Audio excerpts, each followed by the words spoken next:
Masih loading.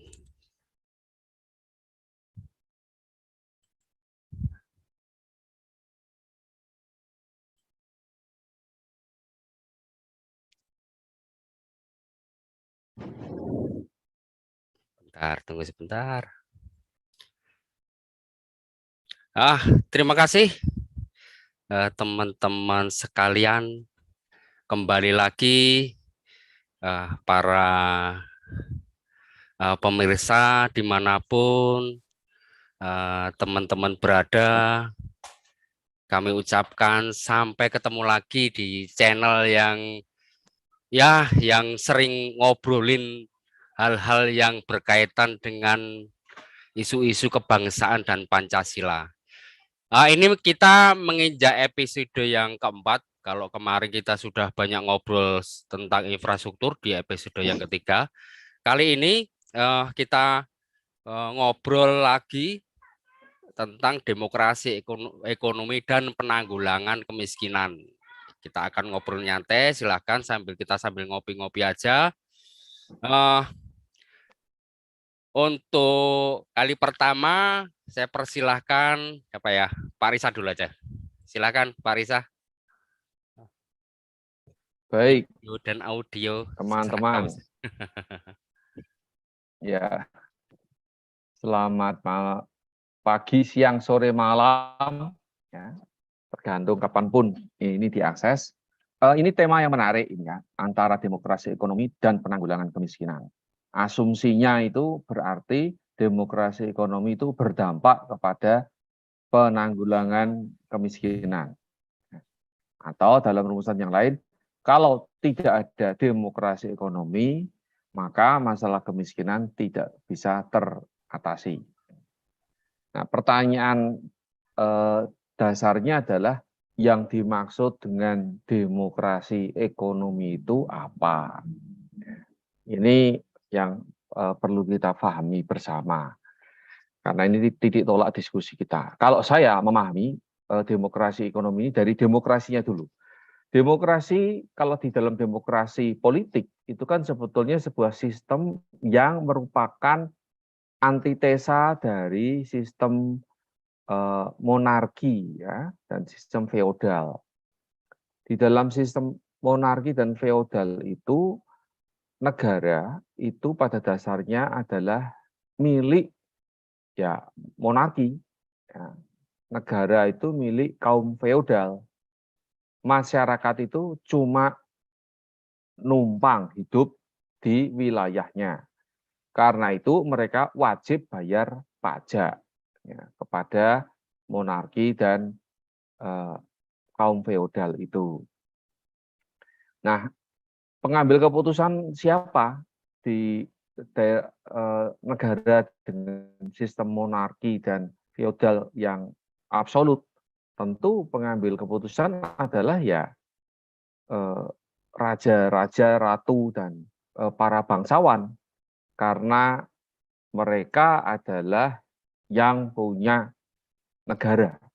Gampangnya begitu. Nah, jadi kalau kita kemudian pergunakan logika demokrasi ini sebagai antitesa ya dari sistem monarki dan feodal, lalu demokrasi ekonomi itu antitesa terhadap apa? Ini kan menariknya di situ.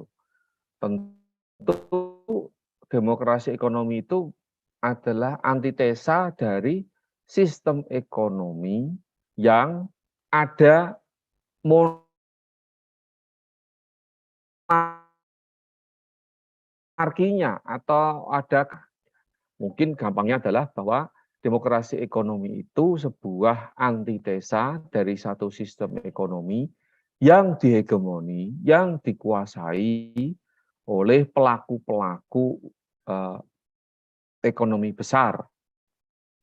Mereka yang mendikte aturan, mereka yang mengatur tatanan ekonomi, yang membagi sumber daya ekonomi.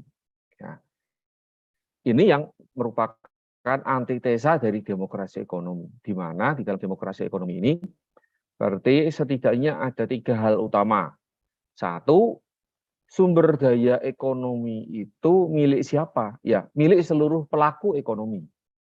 Ya, bukan diakses dan dikuasai oleh kelompok ekonomi tertentu, tapi milik dari seluruh pelaku ekonomi, yang besar maupun yang kecil, yang ada di kota maupun yang ada di desa, ya, yang ada di pegunungan, di pesisir, di pulau-pulau kecil, di tengah hutan. Pelaku ekonomi, siapapun dia, itu punya hak yang sama terhadap akses sumber-sumber ekonomi. Nah, sumber-sumber ekonomi itu termasuk tentu bahan baku, termasuk dana, atau uang, termasuk kebijakan. Yang kedua adalah demokrasi ekonomi itu kita berarti membahas proses pengambilan keputusan tentang ekonomi. Itu pengambilan keputusan yang didasarkan pada bukan siapa yang punya uang banyak yang memutuskan, ya, tetapi didasarkan pada bahwa semua orang itu punya hak yang sama untuk ikut bersuara, untuk ikut menyatakan mengenai sistem ekonomi, mengenai peraturan, mengenai alokasi dari sumber daya ekonomi yang ada. Jadi sama seperti di dalam sistem demokrasi politik di mana setiap orang punya hak untuk bersuara, punya hak suara, maka di dalam demokrasi ekonomi semua pelaku ekonomi itu juga punya hak. Dan yang ketiga menurut saya adalah bahwa bagaimana alokasi sumber daya ekonomi, aturan main segala macam itu ditentukan dan diawasi oleh institusi yang netral, institusi negara yang berdiri di atas kepentingan semua. Ya. Ini yang saya pahami dengan demokrasi ekonomi. Lalu mengapa demokrasi ekonomi itu dikaitkan dengan penanggulangan kemiskinan? Ya, tadi seperti kita bahas, hanya di dalam sistem demokrasi ekonomi, maka pelaku-pelaku usaha termasuk istilahnya working poor, ya, yaitu orang miskin yang tetap bekerja. Dan pada kenyataannya sebagian besar yang disebut orang miskin itu kan mereka tetap bekerja.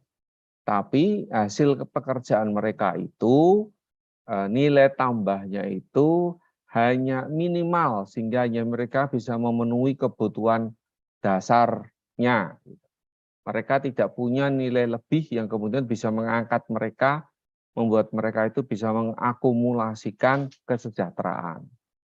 Nah, karena itu para working poor ini, ya, orang miskin yang bekerja ini hanya bisa punya suara ketika demokrasi ekonomi itu terwujud. Kalau tidak, mereka akan dianggap yang miskin sudah nggak usah didengarkan. Yang didengarkan yang usaha besar, yang punya modal besar. Nanti yang miskin itu ya nanti kita minta bantuan sumbangan lah. Gitu. Itu kan cara berpikir yang salah. Gitu. Jadi seolah-olah working poor ini yang miskinnya adalah orang yang hanya layak diberikan bantuan. Tapi mereka bukan orang yang punya hak terhadap sumber daya ekonomi dan wajib diberdayakan, diperkuat melalui kebijakan-kebijakan ekonomi. Mungkin sementara dari saya itu dulu. Oke, terima Monggo. kasih. Langsung disaat aja, Mas Fajar. Ini sebagai pelaku ini kayaknya. Masih mute, Om Fajar. Oke, selamat malam dan salam sehat untuk kita semuanya. Terima kasih. Nah, tadi dikatakan sebagai pelaku gitu. Nah, pemikiran saya sederhana gitu sih untuk memahami demokrasi ekonomi gitu ya. Karena itu sebagai sebagai dasar gitu ya, dasar untuk bagaimana memahami demokrasi ekonomi tersebut.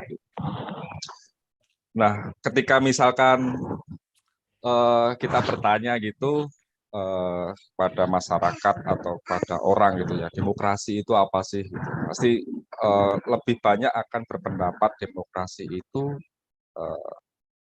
siapa saja boleh berpendapat, siapa saja bisa merasakan, bisa memilih seperti itu dan bisa dipilih kan seperti itu. Nah, kemudian ekonomi sendiri. Kalau orang awam gitu, atau misalkan kita bertanya kepada masyarakat gitu ya, ekonomi itu apa sih gitu? Mungkin kalau di pelajaran sekolah gitu kan, ekonomi adalah perputaran roda yang terjadi di pasar gitu kan. Nah kalau masyarakat umum mungkin memahaminya lebih simpel gitu ya, ekonomi adalah di mana orang bisa mendapatkan ruang, bisa kemudian bisa menjual atau bisa membeli, terus kemudian mendapatkan hasil seperti itu. Nah, kemudian demokrasi ekonomi yang terjadi saat ini seperti apa gitu kan? Ya, tapi tadi sudah sempat disinggung oleh Mas Reza gitu bahwa sistemnya ini masih lebih banyak yang mendominasi adalah pemodal gitu ya, atau orang yang memiliki uang gitu, atau yang memiliki akses atau jaringan-jaringan tertentu. Nah, kemudian kalau misalkan apakah demokrasi ekonomi ini bisa dijadikan sebuah solusi untuk penanggulangan ekonomi dalam kondisi saat ini,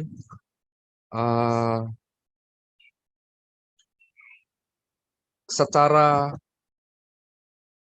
falsafahnya iya, cuman prakteknya yang belum. Prakteknya yang belum yang di lapangan, karena masih banyak misalkan orang kesulitan untuk mendapatkan pasar gitu ya, mendapatkan pasar, harus berjenjang untuk bisa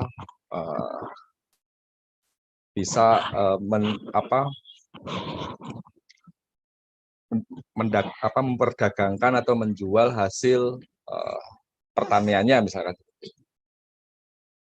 ataupun hasil-hasil perikanan. Nah, masih ada gap-gap atau sistem yang belum memihak ya dari mungkin kebijakan-kebijakan yang ada, ataupun mungkin rantai-rantai lain yang membuat masyarakat itu belum mendapatkan sepenuhnya apa yang harusnya itu dirasakan sebagai dasar demokrasi ekonomi atau falsafah ekonomi. Gotong royongnya apakah sudah dapat, kekeluargaannya apakah sudah dapat, karena seperti itu. Karena pemahaman sederhananya kan, kalau misalkan memiliki pemahaman yang sama gitu, entah itu yang memiliki sebagai pemakai, sebagai pembuat, atau sebagai penjual misalkan seperti itu, ya maju-maju bareng, terus kemudian makmur bareng gitu kan. Gitu sih Mas Leman mungkin yang bisa saya sampaikan saat ini gitu.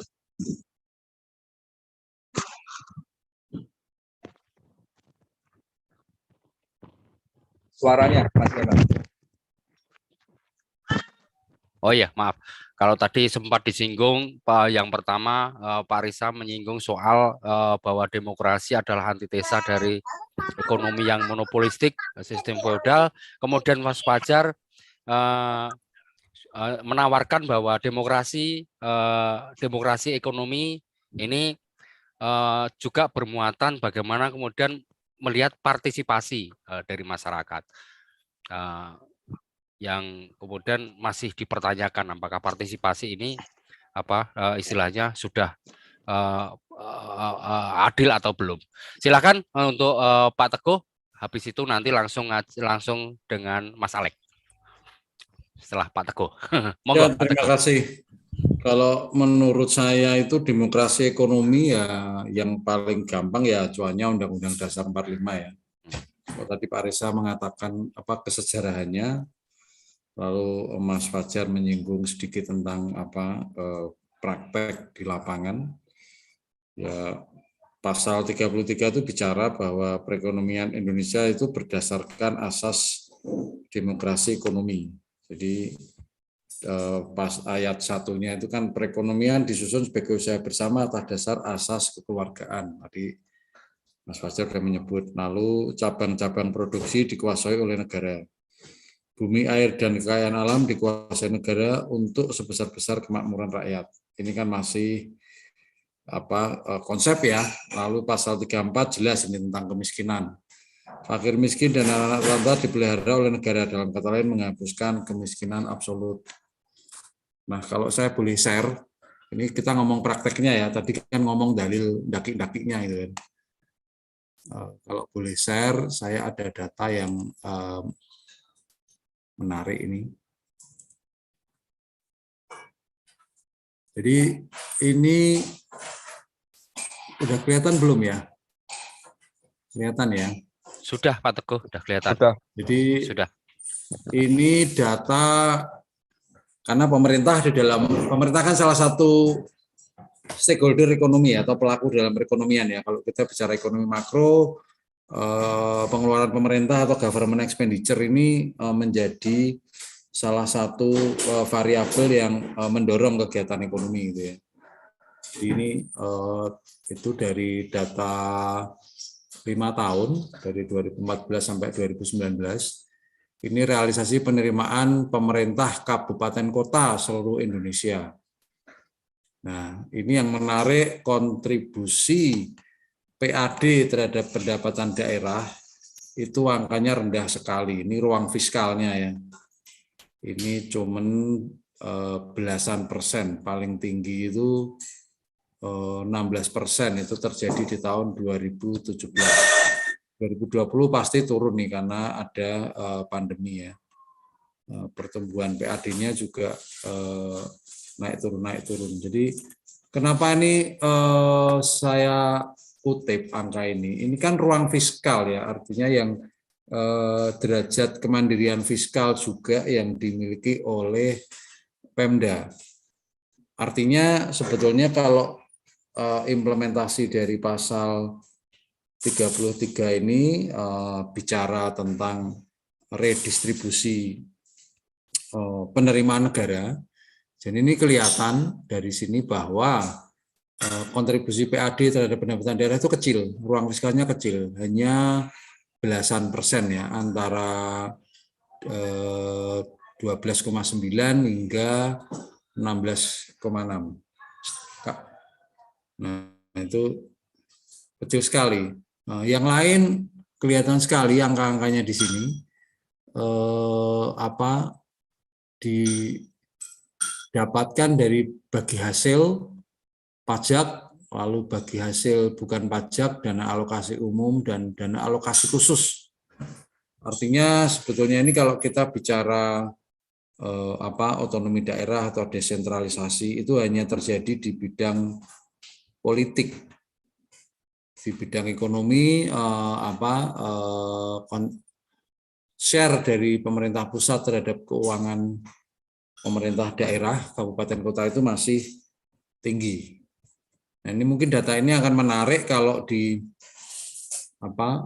sandingkan dengan mungkin tingkat kemiskinan tertinggi itu ada di kabupaten kota di mana. Ini nanti akan mungkin menjawab itu ya. Jadi ini juga sebetulnya ini ada anomali kalau bicara, ini kan bicara secara keseluruhan gitu ya. Mungkin kalau kita mengintip, kita berani mengintip APBD DKI, ya ini mungkin akan menjadi anomali yang menarik karena itu ada abnormalitas ya, pendapatan daerahnya tinggi, PAD-nya tinggi, tapi kemiskinannya tinggi juga. Nah, lalu pertanyaannya kan di realisasi anggaran APBD-nya untuk apa saja? Ini kan baru dari sisi pendapatan ya, belum dari sisi pengeluaran. Jadi angkanya begitu. Kita mau ngomong tinggi-tinggi dan segala macam, nyatanya ruang fiskal itu terbatas. Dan ini kalau misalnya kita bicara APBD, ini juga dibiayai dari APBN, itu juga dibiayai dari utang. APBD juga begitu. Apalagi DKI itu juga berani mengambil utang. Jadi problemnya ada di situ. Jadi ini yang saya baru kita kalau makan kue lapis itu demi lapis itu baru dibuka. Saya baru membuka lapis soal kemampuan fiskal dari Pemda. Nah, kalau katanya mau menanggulangi kemiskinan, gimana orang membiayai pembangunan aja masih tergantung pemerintah pusat. Ini kita belum bicara peran swasta ya yang tadi disampaikan Mas Fajar ya. Atau kalau kita belum ngomong disparitas yang besar, misalnya kalau bicara UMR gitu ya, antara yang tertinggi mungkin di DKI atau Purwakarta, terendah mungkin di Jawa Timur atau Jawa Tengah, tapi kita tahu harga kebutuhan barang pokok dengan UMR yang disparitasnya begitu lebar itu, harga barang pokoknya sama kan, 1 kilogram berasnya kalau ke timur akan makin mahal. Artinya itu secara struktural kita sudah bisa melihat bahwa kemiskinan, karena ini akan lari ke karakter kemiskinan ya, kemiskinan perkotaan, perdesaan dengan UMR yang disparitasnya lebar, kemudian harga bahan pokok yang tidak begitu lebar. Jadi dari situ saja sudah ketahuan nih penyakitnya nih, urbanisasi nggak bisa ditahan karena orang akan lari ke yang insentifnya gede ya, yang UMR-nya gede karena sama-sama beli 9 bahan pokok itu sama, tapi kalau UMR-nya gede ya lari ke yang UMR gede. Belum lagi ditambah dengan lembur, kalau kita bicara di manufaktur ya, di Jabodetabek itu orang kalau lembur tinggi hasilnya dan masih bisa nabung, dan tadi Mas Fajar mengatakan nyicil rumah atau nyicil motor atau biaya pendidikan anak, tapi kalau di daerah problem kemiskinan strukturalnya dan kulturalnya akan makin nampak di sana. Itu mungkin dari saya, terima kasih. Silakan langsung saja Om Alek. Mas Alek, wah ini dari sisi regulasi akan lebih menarik ini Om Alek. Selamat malam semua. Selamat malam Om. Apa kabar Mas Risa, Mas Fajar, Mas Teguh? Ya berbicara tentang demokrasi ekonomi, ya kondisinya sih saat ini ya belum terlalu menggembirakan saya pikir sih ya. Dari demokrasi ekonomi sendiri, kalau yang dipahami tadi seperti Mas Risa jelaskan bahwa ya istilahnya one man one vote lah gitu ya, bisa semua berpendapat gitu. Tetapi kan prosesnya ini yang paling simpel dalam pelaksanaan demokrasi ekonomi ini kan harusnya bentuknya kooperasi ya. Kooperasi menjadi sokoguru, menjadi solusi jalannya ekonomi ataupun rumah tangga kita gitu ya. Dari yang paling terkecil hingga skala nasional itu ya harusnya pakai mekanisme ya kooperasi. Itu yang real. Tetapi bahwa sampai sejauh ini ya kooperasi itu tidak menarik gitu ya, kurang menarik dan lebih banyak gagalnya lah gitu. Dan tidak tersosialisasi juga di sekolah-sekolah dari tingkat yang paling rendah. Kooperasi kalau saya lihat di negara-negara Amerika Latin, Eropa tuh ya koperasi itu benar-benar real ya. Koperasi misalkan koperasi perumahan gitu. Rakyat itu dibangun yang ya sekarang isinya tidak punya rumah, ya mereka kumpul pinjam uang berapa jumlahnya, ya mereka bangun sendiri gitu. Jadi tidak ada tuh isu mungkin apa namanya backlog ya, istilahnya ke orang yang ingin punya rumah. Sampai sekarang milenial tuh mimpi ya paling enggak 50 tahun atau bisa diwariskan ya hutangnya gitu ya. Mustahil gitu kayaknya milenial tuh punya rumah gitu. Nah, itu contoh demokrasi yang sekarang ini, demokrasi ekonomi kita ya seperti itu. Sulit sekali ya. Sampai Sri Mulyani pun ngomong gitu, memang hampir tidak mungkin gitu. Apa namanya generasi milenial memiliki rumah. Sampai di Cina juga yang ngomongnya sosialis,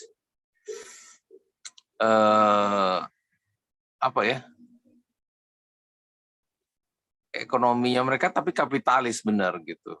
Jadi di Cina juga mimpi punya rumah juga sulit gitu. Jadi koperasi ini memang sulit sekali diterapkan ya sampai sekarang ya. Perwujudan dari demokrasi ekonomi dan bagaimana itu bisa diterapkan ya, itu ya saya pikir jalan terjal lah gitu. Sejauh ini ya lebih ya kita ngomongin demokrasi ekonomi tapi lebih kapitalistik kalau saya pikir ya sekarang ini. Ya sebenarnya generasi-generasi muda itu mencoba membuat jalan keluar, misalkan dengan menciptakannya Bitcoin kayak gitu ya. Bitcoin sendiri kan sebenarnya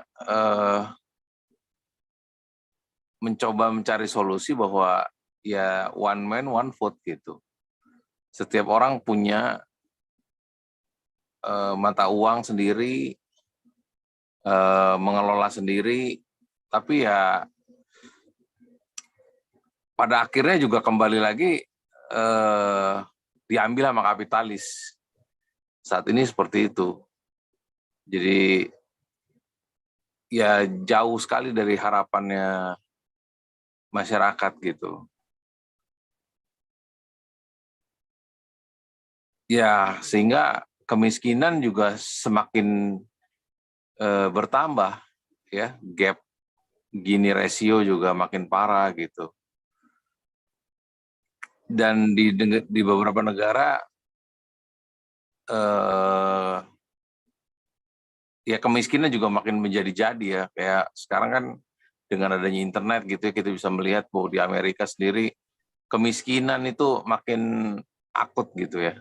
Di kota-kota itu banyak yang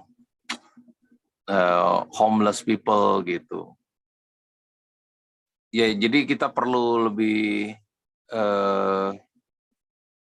bekerja keras lagi untuk mencari solusi dalam demokrasi ekonomi. Mungkin itu aja sih. Oke. Terima kasih Mas Alex. Jadi menarik ya. Kalau coba saya istilahnya juga bahasanya urun rembuk ya. Saya coba melihat dari tema ini, saya coba melihat dari konteks yang barangkali programatik ya. Nggak tahu nanti bagaimana, mudah-mudahan ini juga berkorelasi dengan apa yang kemudian disebut demokrasi ekonomi sekaligus penanggulangan kemiskinan. Saya kok melihatnya seperti ini ya, bahwa setelah kemerdekaan sebenarnya niatnya merdeka itu adalah salah satunya ini melakukan transformasi masyarakat besar-besaran kan gitu ya, dari masyarakat yang masih sangat kolonialistik, bahkan sisa-sisanya itu juga masih, terutama itu di pedesaan, apalagi ini berhubungan dengan akses penguasaan sumber daya, terutama kalau di orang desa di pedesaan itu sudah jelas itu tanah. Nah, kita mengalami beberapa perubahan tentang kebijakan politik soal penataan struktur agraria kita. Di era Pak Karno, barangkali kita ingat ingat dengan UPA 60 yang di situ kemudian politik redistribusi itu sangat kencang sekali sebagai untuk memutus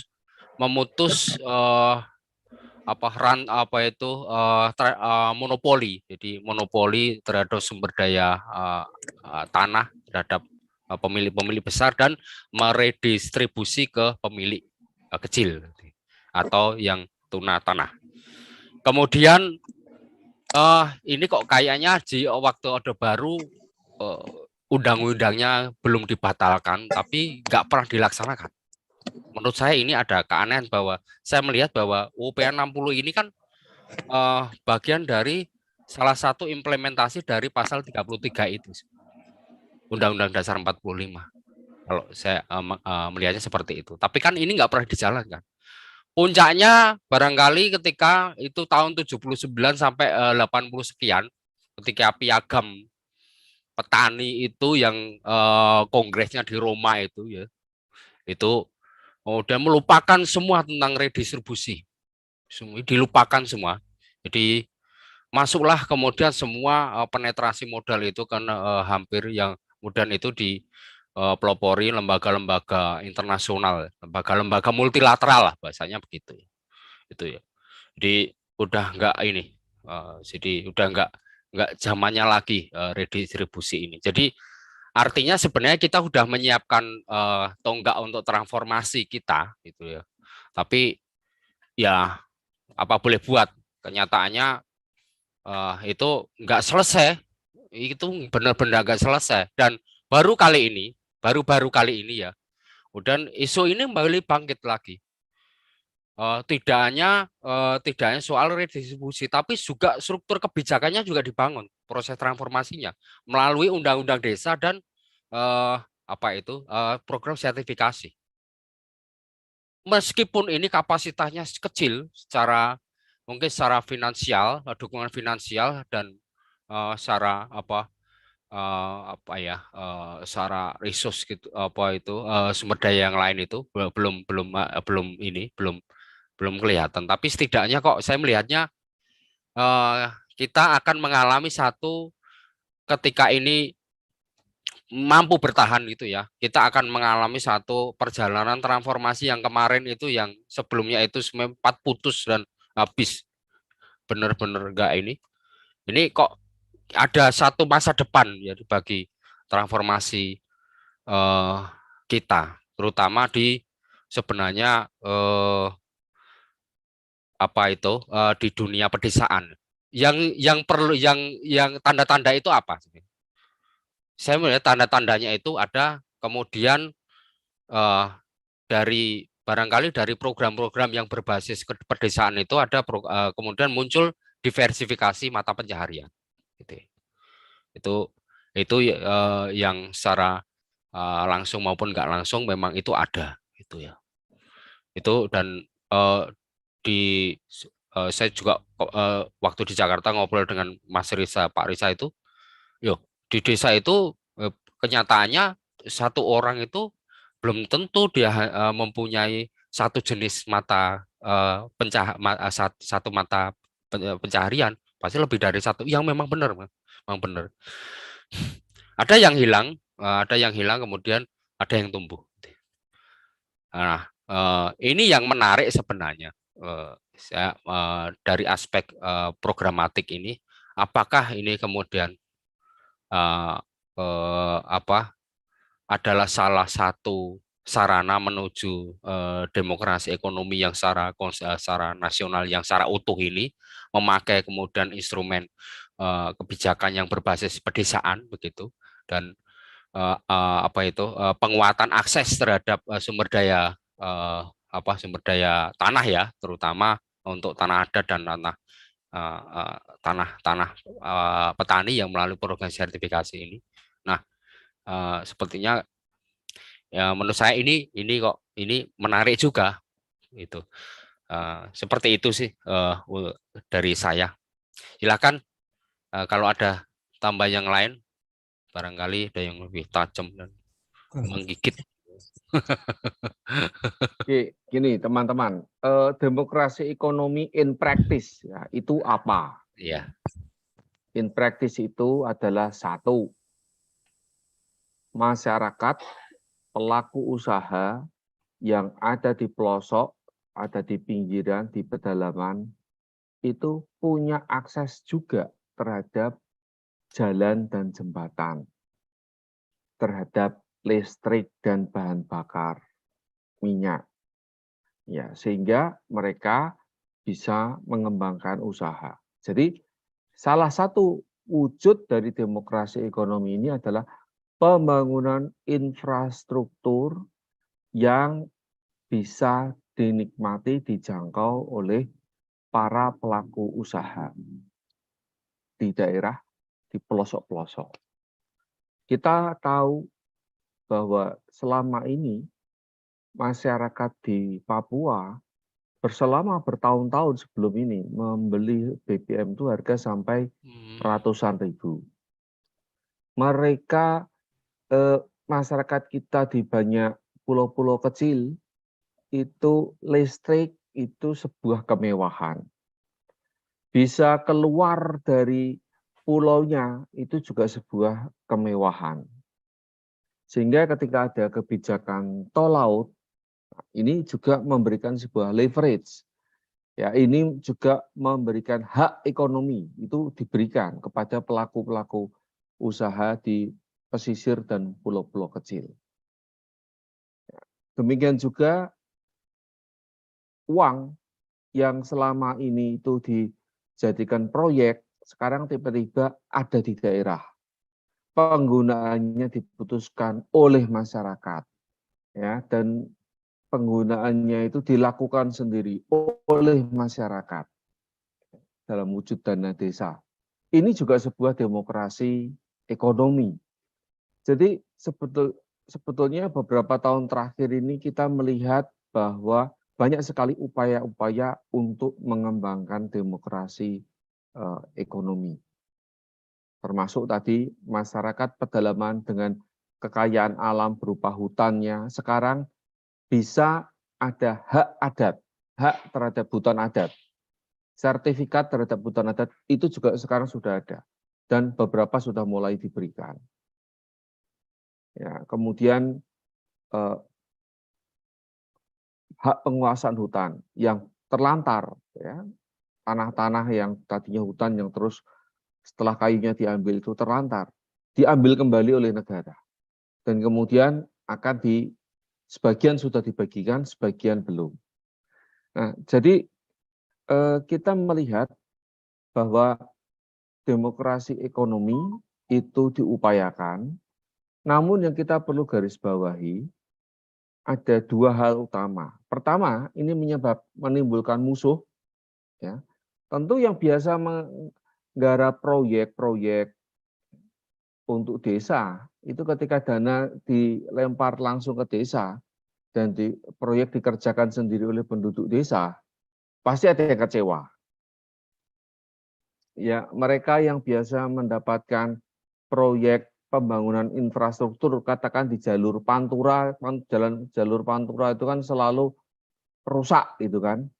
Dan rusaknya itu bisa dibuat persis sebelum hari raya. Kan gitu. Setiap sebelum hari raya itu rusak gitu. Nah, itu sekarang begitu dibangun jalan tol, kemudian pasti ada yang mengerjakan itu adalah BUMN, pasti ada yang kecewa juga. Jadi ini satu hal, bahwa mewujudkan demokrasi ekonomi itu tidak mudah karena itu menciptakan musuh-musuh, yaitu mereka yang selama ini menikmati sistem ekonomi yang tidak demokratis. Ya. Yang kedua, untuk mewujudkan demokrasi ekonomi, katakan infrastruktur sudah dibangun. Tantangannya adalah apakah masyarakat ya sebagai individu itu cukup punya kelembagaan untuk mengoptimalkan infrastruktur itu. Saya ambil contoh. Desa yang terpencil, terisolasi, terus sekarang dibangun, ada jalan jembatan yang bagus. Yang bisa memanfaatkan siapa? Apakah penduduk desa? Bisa jadi bukan. Bisa jadi pedagang di pasar. Yang lebih bisa langsung datang ke desa itu pakai kendaraan bak terbukanya.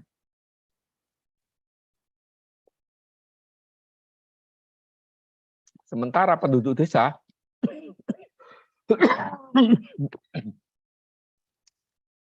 mungkin belum terorganisir untuk bisa membuat koperasi desa yang memanfaatkan jalan atau jembatan itu.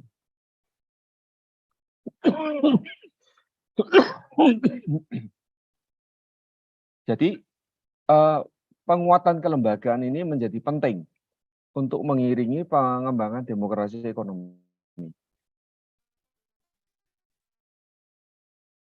Demikian dari saya.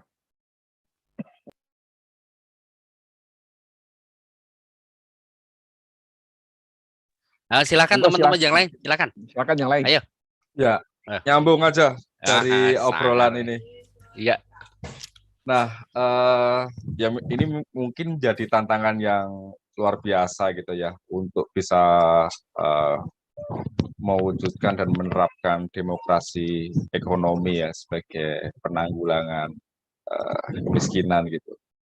Yang pertama dari geografis Indonesia sendiri itu kan sangat luas sekali dari berbagai pulau yang ada dan di situ juga berbagai karakteristik yang berbeda-beda seperti itu. Nah, hal yang lain yang saya lihat adalah ini sih apa namanya terkait dengan misalkan perubahan perilaku, terus kemudian perubahan gaya hidup gitu ya dari masyarakat perkotaan, masyarakat pedesaan. Nah, itu apakah bisa dikatakan ini apa namanya yang menjadi penghambat terwujudnya demokrasi ekonomi itu sendiri gitu ya. Itu atau mungkin ada kebiasaan-kebiasaan yang sudah apa namanya yang sudah terjadi di masyarakat itu. Contohnya tadi Mas Alek menyinggung masalah koperasi gitu. Kalau kita tanya ke ibu-ibu misalnya gitu, koperasi itu apa? Ya koperasi itu adalah simpan pinjam gitu ya, perkreditan gitu. Dalam taraf itu gitu, tapi secara apa roh atau sebagai falsafahnya itu yang tidak dapat. Padahal konsep koperasi itu bagus gitu ya. Terus nah bisa saja kelembagaan yang ada di saat ini gitu yang menjadi yang membuat terjadinya perubahan perilaku dan gaya hidup gitu ya. Sehingga ya kalau kita berbicara misalkan di sektor apa namanya perkreditan gitu ya mungkin saat ini bisa dikatakan bahwa konsumen adalah objek gitu. Kenapa objek? Satu orang mungkin bisa memiliki berbagai akses pinjaman gitu yang mengakibatkan terjadinya apa namanya kelebihan kredit yang mengakibatkan akhirnya tidak bisa membayar misalnya gitu. Nah, dari tahap itu pun ketika kita ngomong masalah demokrasi ekonomi dari sektor ekonomi mikro di kelembagaan kredit itu sudah bisa dikatakan sudah gagal gitu. Nah, mungkin yang perlu di ini peran-peran gitu ya, peran-peran yang memiliki kebijakan yang strategis, tidak hanya pemerintah saja tapi swasta misalkan. Kalau misalkan kita ngomong perbankan, BPR, koperasi, ventura, perannya seperti apa untuk bisa mewujudkan itu. Terus kemudian ada satu lembagaan yang di desa gitu ya, yang mungkin kalau kita ingat ada yang namanya KUD gitu, Koperasi Unit Desa gitu. Nah, perannya sejauh ini seperti apa? Karena kalau melihat perannya itu kan tadi coba ada kaitannya dengan disampaikan oleh Mas Sleman gitu. Bagaimana mendistribusikan hasil dari desa ya kan yang bisa mendapatkan pasar yang baik sehingga tidak terjadi merugi melulu gitu kan. Seperti itu. Gitu sih. Jadi tantangannya memang luar biasa, tidak hanya kebijakan yang dari pemerintah saja, tapi sudah bagaimana nih dengan gaya hidup dan gaya perubahan perilaku masyarakat Indonesia gitu yang sudah bermacam-macam gitu ketika ngomong masalah demokrasi ekonomi ini. Gitu mungkin dari saya, Sleman dan teman-teman. Ya, saya mungkin mau menyambung karena mendengar tadi semua udah bicara koperasi gitu ya. Nggak tahu, mudah-mudahan Mas Alek dan Mas Fajar ini juga anggota koperasi ya. Saya juga anggota koperasi. Saya juga anggota koperasi. Anggota CU, Mas. Ya, CU. Nanti saya mau ke situ. Karena tadi Mas Alek kok kesannya suram gitu loh. Bicara koperasi, saya izin share. Iya, silakan Pak Teguh. Saya carikan meskipun ada suramnya juga gitu ya. Saya carikan mana ya? Tadi kok hilang. Bentar. Saya hidupkan selnya dulu deh ya. Jadi kalau tadi Om Alek bicara koperasi itu agak minor tuh saya jadi kepo ya. Ini ada jumlah koperasi aktif ya, cuman datanya cuman update sampai 2021. Kalau melihat tren ini kan naik nih angkanya nih angkanya naik, tapi ini kan dari jumlah ya. Kemudian yang di Kalimantan Barat karena tadi Kalimantan Barat, Tengah, Selatan, Timur, Utara karena tadi Mas Fajar menyinggung CU ya. CU kan pasti juga masuk di sini. Jumlahnya ini secara kuantitatif naik loh. Tapi ini memang jumlah, kita belum ngomong kualitas ya, ini baru ngomong kuantitas ya. Lalu karena tadi ngomongin soal credit union, jadi ini Puskop Cuina, ya ini keren. Dan Pearl-nya sama ada sertifikasi juga paling baru di CU. Nah ini mungkin terkait dengan tadi. Oke, sorry, share screen-nya jadi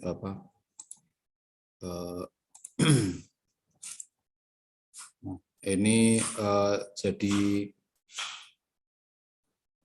ada yang buruk juga sih. Sebentar saya lagi ya. Jadi yang buruk ini mungkin teman-teman mendengar soal itu ya,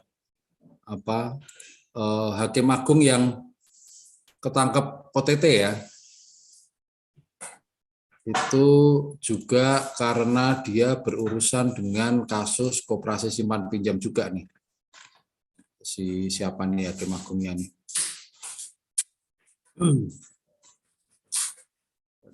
Disebut namanya sih lupa, tapi di sini Kompas nggak nyebut nama nih. Jadi sebetulnya kalau bicara koperasi ini saya kok tidak semuram yang sampaikan teman Alek ya, karena kalau bicara koperasi info dari teman-teman justru CU khususnya ya, koperasi simpan pinjam ya, itu justru yang berbasis komoditi selama pandemi kemarin menjadi penyelamat.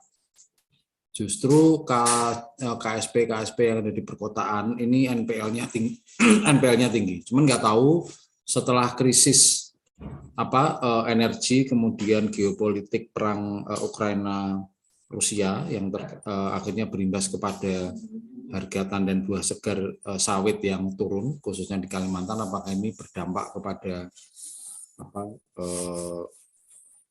CU yang ada di Kalimantan ya, dan Sulawesi dan juga Sumatera yang berbasis komoditas pertanian, apakah berpengaruh juga. Jadi apa yang mau saya katakan sebetulnya adalah bahwa demokrasi ekonomi dengan berbagai macam pelaku ataupun stakeholder pemangku kepentingan itu tidak lepas dari tarikan dunia internasional ya, atau global ya sebagai pelaku ekonomi gitu loh. Nah, kita juga tahu, bahkan sayang teman kita nggak gabung ya, bahwa KSP juga masih bisa ditunggangi oleh kapital. Kalau tadi ngomong kapital ya, KSP Indosuria teman kita Om Nino itu kan juga lagi bermasalah. Ya, itu namanya juga KSP, tapi ternyata yang bandarin juga pengusaha keuangan kakap dengan mengatakan. Jadi memang ada banyak ada banyak penyimpangan ketika kita bicara demokrasi ekonomi in practice ya. Cuman mestinya kita bicara berdasarkan data dan fakta, lalu bisa menarik dari situ. Jadi tentu tidak semudah atau se-letterluck kalau tadi saya mengutip pasal 33 dan 34 ya. Apalagi kalau misalnya ini kamu bicara demokrasi ekonomi, kita bicara ideologi yang lain gitu ya, yang berlawanan dengan demokrasi, tetapi dikampanyekan itu sebagai panacea ya, atau obat berbagai macam penyakit, padahal secara internal itu di dalam dirinya sendiri kontradiktif sekaligus paradoksal. Mungkin tidak mungkin di situ gitu. Oke, saya itu aja mungkin menanggapi tadi mulai berkembang ke koperasi sebagai katanya badan usaha yang atau badan hukum yang paling cocok sesuai skop guru perekonomian Indonesia. Mungkin itu aja. Terima kasih. Silakan yang lain. Om Alek.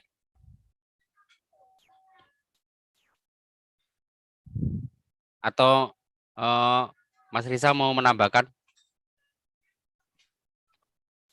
Oke, jadi teman-teman, demokrasi ekonomi itu tidak hanya pada tataran makro ya. Dalam prakteknya itu pada tataran mikro itu tadi sudah disebutkan soal bentuk badan usaha, yaitu koperasi, yang itu merupakan perwujudan demokrasi ekonomi. Kita tahu di dalam koperasi itu forum pengambil keputusan tertinggi adalah anggota. Gitu. Tapi apakah kemudian tidak mungkin itu diterapkan di katakan limited company ya, perseroan terbatas gitu. Ya, pada dasarnya itu bisa juga, atau TBK, perusahaan TBK. Kalau perusahaan TBK tentu yang keputusan tertinggi adalah di RUPS ya, Rapat Umum Pemegang Saham, dan di situ publik ikut terlibat di situ. Jadi karena itu seringkali perusahaan TBK ini juga dianggap wujud dari demokrasi ekonomi, tentu dengan catatan bahwa saham yang dilempar ke publik ini mayoritas ya, bukan hanya sebagian saja, tapi mayoritas, seperti 51%. Tapi kalau perusahaan tertutup itu juga pada dasarnya apakah tidak bisa menerapkan demokrasi ekonomi? Bisa, jika perusahaan itu misalkan mereka punya program membagikan saham ya, kepada karyawannya, sehingga karyawan itu juga jadi pemilik.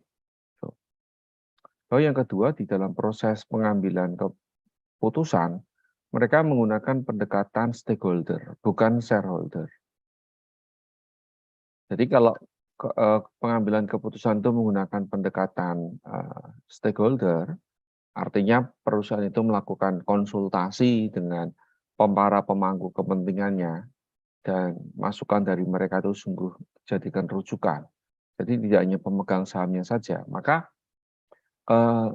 dalam arti tertentu itu juga merupakan sebuah wujud dari demokrasi ekonomi. Jadi memang demokrasi ekonomi ini bisa diterapkan pada level negara maupun level korporasi.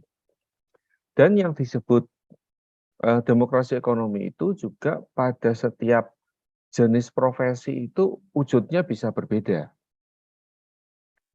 Misalkan untuk petani, ya, akses terhadap air, akses terhadap pupuk, ya, tentu dengan harga yang terjangkau, itu sebuah wujud dari demokrasi ekonomi. Ya, kalau misalkan pembangunan irigasi itu tidak merata, kemudian pupuk itu dikuasai korporasi, ya, sehingga langka di pasar, ya, itu bukan sebuah demokrasi ekonomi.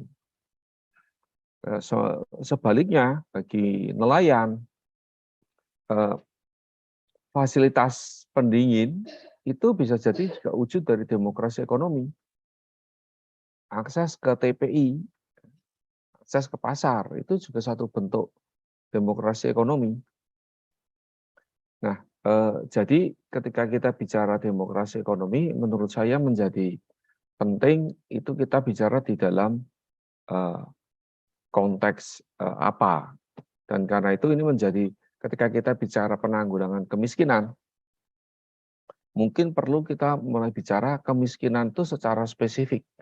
Kemiskinan di mana? Ya, apakah di pedesaan atau di perkotaan? Kemiskinan di daerah pesisir, ya, atau kemiskinan di masyarakat tani hutan. Nah, karena itu di sini kita perlu mengajak, mendorong keterlibatan berbagai pihak untuk mulai melihat isu kemiskinan itu sebagai isu yang berada di konteks apa, dan karena itu mereka membutuhkan apa. Lalu demokrasi ekonomi ini pada aspek apa yang perlu diperkuat. Sementara dari saya itu, Pak Sugi, teman-teman, saya kembalikan. Terima kasih Pak Risa.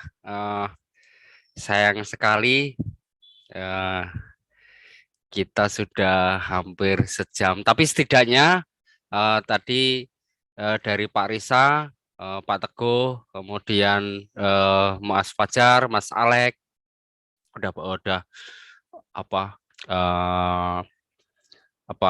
bahwa mendefinisikan dari ranah yang sangat sangat teoritik kemudian ke ranah yang sangat praktis sudah saya pikir ini sudah gamblang. Dan terakhir disinggung bahwa secara kewilayahan kemudian secara kebudayaan bahwa ternyata Indonesia itu terdiri dari beragam kegiatan ekonomi. Jadi ada ekonomi pesisir, kemudian ekonomi hutan, kemudian ekonomi pedesaan, perkotaan, dan bagaimana kemudian pertanyaan yang muncul tadi, bagaimana kemudian ini terorganisir, dan setiap dari pelaku ini mendapatkan akses atau partisipasi terhadap ekonominya masing-masing itu. Jadi inilah yang kemudian proses perjalanan demokrasi itu akan bisa terdefinisi dan terimplementasi dalam ranah kegiatan ekonomi masing-masing. Terima kasih para pemirsa dimanapun berada. Kita akan ketemu lagi. Kayaknya tema ini menarik. Bagaimana kemudian saya hanya mengusulkan bagaimana kalau tema ini besok kita pertajam. Jadi tema yang hari ini kita pertajam secara spesifik gitu, nanti biar lebih menarik, dan nanti kita akan apa itu bedah bareng-bareng hal-hal yang barangkali sangat praktis tentang kita masih membicarakan tentang soal apa ya, soal isu-isu kebangsaan ya, terkait dengan isu-isu yang termaktub dalam Pancasila ya, terutama. Seperti itu. Selamat malam, salam sehat selalu. Selamat malam semua. Selamat malam.